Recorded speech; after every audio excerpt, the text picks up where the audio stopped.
Welcome back, folks, to WrestleRant. I'm Graham GSM Matthews. For the next few episodes of WrestleRant here on the channel, I will be breaking down Battleground pay-per-views from 2013, including today, 2014, and 2015 in preparation for Battleground 2016 in just a few more weeks. So Battleground 2013, compared to 2014 and 2015, it was pretty crap. Easily one of my least favorite pay-per-views of all time. Arguably one of the worst pay-per-views in the last 5 years. And I mean that wholeheartedly. I've said that about a lot of shows that I've talked about here on the channel recently, for whatever reason. I feel like I've saved the worst for last. I feel like I've already talked about a lot of my favorite pay-per-views here on WrestleRant over the past couple of years, and I've saved all the throwaway shows for last, which is not all true. I mean, there's a lot of great shows left that I've yet to talk about and review, including Armageddon, a lot of not even SummerSlam. I talked all about the SummerSlam shows last year. The In Your House pay-per-views, so not a lot of pay-per-views I have left. I mean, we're kind of coming to a close here in WrestleRant for the first time in over 2.5 years. I'm running out of content, so I'm kind of getting down to nitty-gritty in terms of pay-per-views that people forgot about, or I just didn't have time to talk about at the beginning, but anyway, so Battleground 2013 happened in October of 2013. The pay-per-view's now been relegated to the July pay-per-view slot. It's a little bit different right before SummerSlam, so back in October of 2013, back when the product was not the greatest, so I'm not surprised this show was not too great in comparison to the more recent Battleground shows. But nevertheless, kicking off the show for the World Heavyweight Championship, which is, and I'll talk about that more in a minute. But anyway, so kicking off the show for the World Heavyweight Championship, Alberto Del Rio defending the gold against Rob Van Dam in a hardcore match. And a better match than what I remember it as. It was a pretty fun match. Like I said, I've only seen the show only once before now. I mean, I watched it not live. And it's funny, too. Battleground 2013 was the first pay-per-view I did not watch live. And I'll mention this first before we get into the show itself. The first pay-per-view I did not watch live in over 3.5 years. I started watching pay-per-views live, like on a regular monthly basis, like online and shit, starting with Money in the Bank, or starting with Night of Champions in 2010. Ever since then, I'd watched every single pay-per-view, regardless of what was going on, what I had to do the next day. I watched every single pay-per-view. This one I opted not to watch, not even for many important reasons. I mean, I had homework and stuff to do, but that hadn't stopped me from watching pay-per-views in the past. I think I had stuff going on that day or whatever, and I just figured, you know what, I'll just watch it tomorrow. Because I really didn't care. I mean, the card for the show wasn't strong at all. There was really no hype going into it. They had 2 or 3 week build going into the show. I just didn't care. And really, really showed with this event, so I'll get to that in a second. So yeah, anyway, like I said, the hardcore match of the World Heavyweight Championship, a pretty good match in the opening slot. And I'll mention this real quick. I know the brand split is coming back. I'm recording this in late May. This isn't going up until like late June. So maybe we have some more details and if the World Heavyweight Championship is coming back. But what I do know as of this recording is that the SmackDown brand will have its own distinct roster starting July 19th or the 11th or whenever the draft is going to be. I don't know if the World Heavyweight Championship is coming back, but if it is, they cannot do to that world title what they did the first time around, and relegating it to the opening matches on pay-per-views, making it feel meaningless. And that was the case for years, people. You can't ignore the issue. That world title felt like a glorified United States Championship in its final years. And I didn't want to see it unified, but ultimately it had to be done because that belt was worthless. It was opening up WrestleMania. It opened up pay-per-views. If this title is supposed to be in the same level as the WWE Championship, then why is it opening up pay-per-views? That makes zero sense. And at this point, there really was no brand split left. That had been dead and gone. So it didn't shock me when they ultimately unified the championships a few months later. But still, that did nothing to boost the prestige of the prestigious prize, or once prestigious prize, by having it kick off shows. But as far as the match goes, as far as the match between Del Rio and RVD went, it was a pretty good match. They worked well together. They had good matches. The RVD and Ricardo Rodriguez pairing made no sense to me then. It still makes no sense to me now. They had zero chemistry. It did nothing for either guy. Pretty sure Rodriguez was kicked off of TV like the day after when he got attacked by Del Rio on Raw. RVD, this was his final match until returning a couple months later, and he hasn't been back since the summer of 2014, which, I can't blame him. They have nothing for him, so why continue to come back if they're just going to have him job out? But yeah, a good match. Del Rio went over as clean as he possibly could in a hardcore match, but a fun opening match, but it did nothing for the World Heavyweight Championship. After that, with the Real Americans taking on Santino Marella and the Great Khali. Throwaway tag team match. The match itself meant nothing. It really only served the purpose of showing that Cesaro could do the Cesaro swing to the Great Khali, which was a great visual, might I add. That was pretty cool, and the match was worth it for that alone, but the rest of the match really wasn't anything noteworthy at all, and they were just building up the Real Americans just to lose to the Matadors. Whatever. Curtis Axel versus R-Truth up next. You read that, you heard that correctly. R-Truth in an IC title match. So for the Intercontinental Championship, Axel defending the gold against R-Truth. I think R-Truth beat Axel on Raw, and that's how the feud kind of kicked off. So days before the pay-per-view, they add the match to the card. The crowd could not have cared less, and you can't blame him. Axel really did nothing of note as champion. He had a number of successful title defenses, but he was booked to look super, super weak. He only came out on top when the title was on the line. Otherwise, he lost to Kofi Kingston every single week. He lost to R-Truth. He lost to CM Punk God knows how many times. And it made him, and in the process, the IC title look weak. So therefore, no one really took him seriously as champion. So no one really cared about his matches, and adding to the fact that he was not the most exciting wrestler of all time, so it really wasn't a surprise that his reign as champion was basically a failure. So the match was just kind of there. Axel went over, hit his finisher to crickets to retain his title. After that, for the Divas Championship, AJ Lee successfully defending against Brie Bella. An all-right match. I mean, AJ Lee, for as much crap as people gave Nikki Bella her reign as Divas Champion, and rightfully so, she never defended that damn title. AJ Lee defended the title a lot more often than Nikki did, but she had very few great matches, a lot like Nikki. And the only really good matches she had, even the ones with Paige, were pretty underwhelming in 2014. The ones with Kaitlyn I thought were great, but those were storyline driven. Not like, I mean, the in-ring action was pretty good too, but they were storyline driven. Everything else after that was just kind of there. And that was the sad state of the Divas division at that point in time. And thankfully, we're not at that rut anymore. They're not in that same rut that they were 3 years ago. But they were just putting AJ against Total Diva after Total Diva after Total Diva. And just no one cared. The Bella Twins turned babyface for no apparent reason. They were heel going into Night of Champions, and then going into Battleground, they're babyface again. No explanation was given whatsoever. So that was that. The match wasn't bad. Again, like I said, it was just kind of there. AJ wins to retain her title. Easily, as you could probably tell, the best thing in this entire show, and honestly, one of the best things of that entire year in WWE. I was not a huge fan of the year of 2013 in WWE. A lot of ups and downs, a lot of good stuff, or a lot of bad stuff, not so much good stuff. We had Cody Rhodes and Goldust taking on The Shield. No WWE Tag Team titles on the line. The only thing on the line were the jobs of Cody Rhodes and Goldust. And if The Shield won, Dusty would be fired from his position as general manager, or just from his position. I think at that point he was no longer the GM of NXT. Just from his position as one of the trainers down in NXT. And for weeks on end, dating back to early September, I remember it was like the first Raw that I was in college for. So like the Labor Day episode of Raw in 2013. I didn't watch it live, I watched it later. Cody Rhodes versus Randy Orton. And if Orton beat Cody Rhodes would be fired. He lost. Ultimately, he was fired. And storyline, of course, now he's currently gone. Now he's like legitimately gone from the company, but you know what I mean. And it kicked off this great angle. And again, like I said at the start of the video, that time in WWE 2013 sucked. That whole year was not great, but the fall was awful. The fall is traditionally awful for WWE, but awful, and that's a terrible pun, but you get what I'm saying. The fall season, the autumn season for WWE is almost always bad, and 2013 was no exception. But to me, the soul-saving grace of WWE programming at that time was the amazing angle pitting the Rhodes brothers, the Rhodes family essentially, against the Authority and the Shield. With this whole thing that Cody Rhodes got fired, the next week Goldust comes in, and if he could beat Orton, then he gets Cody Rhodes' job back.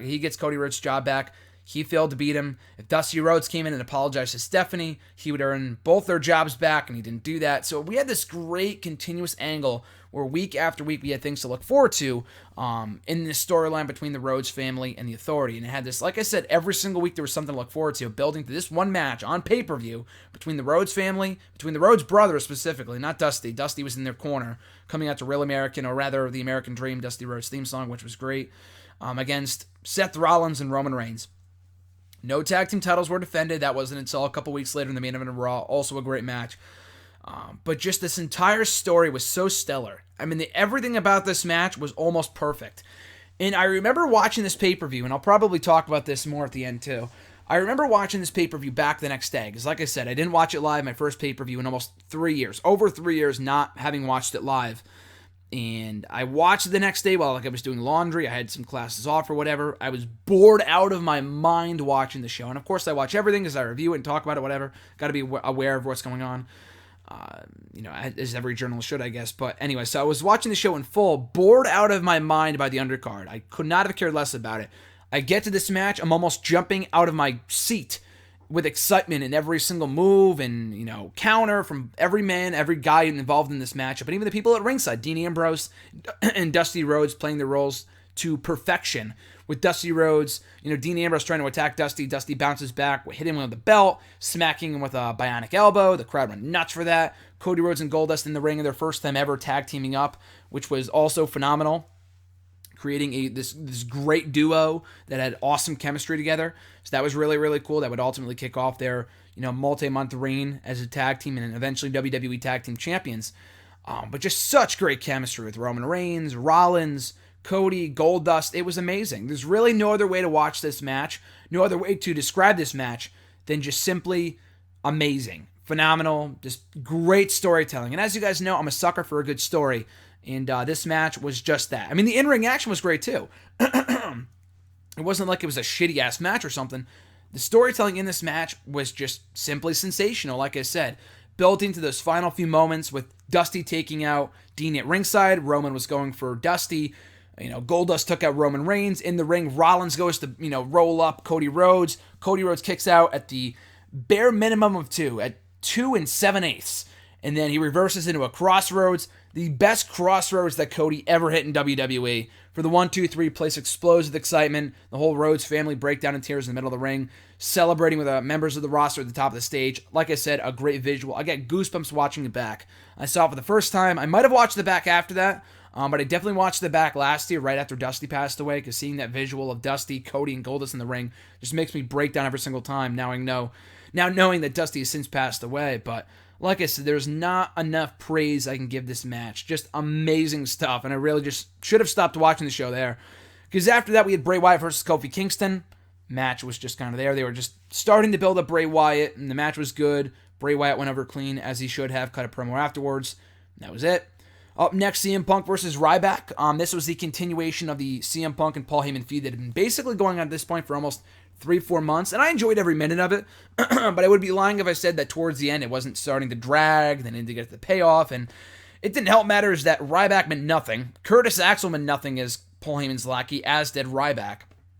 And Ryback was coming off a very lackluster summer where he lost to John Cena at Payback, beat Chris Jericho on Money in the Bank. He wasn't even at SummerSlam, he was in fucking catering, and he bullied someone at catering. Didn't show up in Night of Champions until the Paul Heyman CM Punk match with Curtis Axel in the handicap match, whatever, helping Heyman win, leading to this rematch from Hell in a Cell 2012 at Battleground 2013.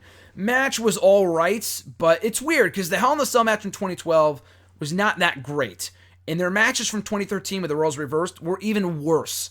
I don't know if it's because Punk was on his way out of the company and he didn't really care anymore. It wasn't at the top of his game.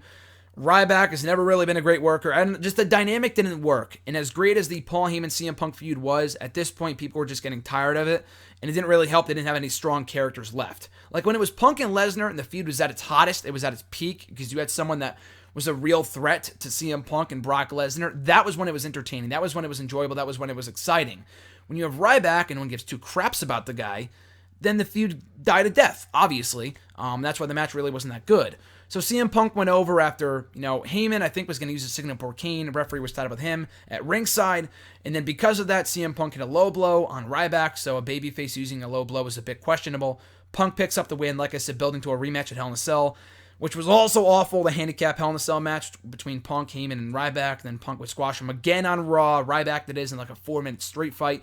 So Ryback was pretty much dead in the water. Not giving him any big wins during his time as a heel really was what killed him in the long run before they went back to him being as a babyface about a year later.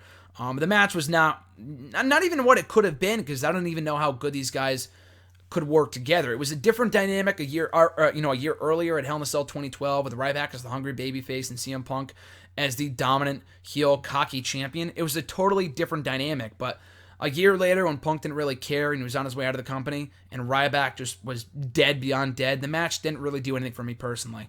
So we get to the main event. Daniel Bryan versus Randy Orton for the abeyant WWE Championship, which was vacated after Daniel Bryan won the title back in Night of Champions after a quick count from referee Scott Armstrong, all a ruse. With the authority, title was vacated.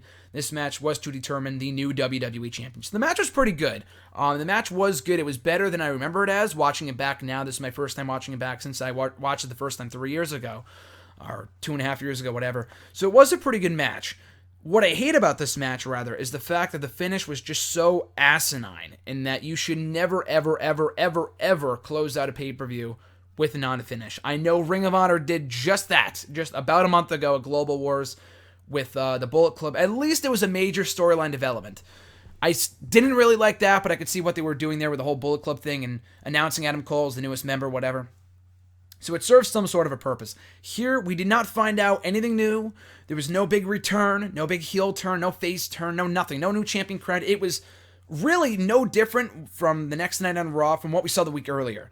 So the main event of this pay-per-view was so worthless. It was really a slap in the face to anyone who watched the show. And what boggles my mind more than anything else was that I remember right after Night of Champions, they sent out this press release or issued an apology or a statement or whatever through emails and whatever else saying that WWE was issuing people their money back if anyone ordered Night of Champions and wanted their money back because Daniel Bryan won, he had the title vacated the next night. It's like, what? Why would you say that? It's pro wrestling. I could see if it's any other sport or whatever, and the guy cheated and they needed to, I don't know, recount the victory. I'm not exactly sure in what other scenario that would make sense. Maybe even in boxing or UFC. In wrestling, that makes no sense. Or at least in the way they issued the apology. So why would you ask people, why would you tell people you can have your money back if you want it in that scenario, but not this one, where no new champion was crowned? It did not live up to the hype. No new champion was crowned on this show, and we went off the show without a real winner. And it's not like they announced it as a no contest, as we will determine a new champion tomorrow night on Raw. The show went off the air with Big Show coming out of all people. Big Show, hashtag Big Show ruins everything. Big Show comes out, knocks out Daniel Bryan. Or first of all, he pulls out the referee, knocks out Daniel Bryan to boost in the crowd, and then knocks out Randy Orton when a new referee comes out and helps Randy Orton win. He knocks out that referee and he knocks out Orton. And Big Show stands tall to close the show. So again, nothing changes in WWE. Big Show was even at the next pay-per-view. I'm pretty sure he was fired for the next month before they brought him back for the main event of Survivor Series, which was freaking awful. One of the worst main events I think I've ever seen for a pay-per-view in my time as a wrestling fan. Maybe of all time, I don't even know. But that really was bad. This moment of Big Show coming out brought back terrible memories of that finish from Survivor Series 2013. Like I said, the match itself wasn't bad. It's just the finish was just so abysmal and questionable, mind-boggling bad. It just sucked. Really, a fitting way of closing a very forgettable, below-average show. The only real saving grace of the show, the only reason I would suggest watching the show, and with the network you can only watch just this one match, needless to say, is the tag team match between Cody Rhodes, Goldust, and The Shield. Especially now in light of Dusty having passed a year ago, and Cody Rhodes having just recently left WWE, it's only fitting. You check it out. I believe Cody Rhodes' best match in WWE. Nothing else really comes close, in my opinion. Just phenomenal match, start to finish. The rest of the card, like I said, was just not good. This was not a good show. Very reflective of how bad the product was, or how not entertaining, I guess. Not like financially the company was in the shitter at this point, but just from a week-to-week basis, Raw was deplorable. And this show is really reflective of that, but not everything was terrible. I mean, Del Rio and RVD had a pretty good match. The Real Americans and Santino and Kali, the match was not anything special, but the finish was cool. Axel and R-Truth put me to sleep. The Divas title match was over before it began. No one cared. Bray Wyatt and Kofi was all right for what it was, and Punk and Ryback was mediocre at best in the main event. The finish in the main event was just terrible. So really, like I said, the only match worth watching from the show was Cody Rhodes and Goldust versus The Shield. So check that out when you have the time. It's definitely worth the 14 minutes that it lasts for. I would not recommend at all watching the show in full. So that is Battleground 2013. As always, guys, thank you for watching and listening. I appreciate your support. If you want to continue to support the show, be sure to find me on Twitter at WrestleRant. Give me an old thumbs up on Facebook at facebook.com/Graham.JasonTheMatthews. And right here on YouTube, I liking, commenting, sharing, and subscribing. So my next video, guys, of course, we'll be covering Battleground 2014, headlined by a fatal four-way match for the WWE World Heavyweight Championship between John Cena, Roman Reigns, Kane, and Randy Orton. A much better show than this one, I will tell you that much right now. So until then, guys, I'm Graham Matthews, and I'll catch you folks down the road.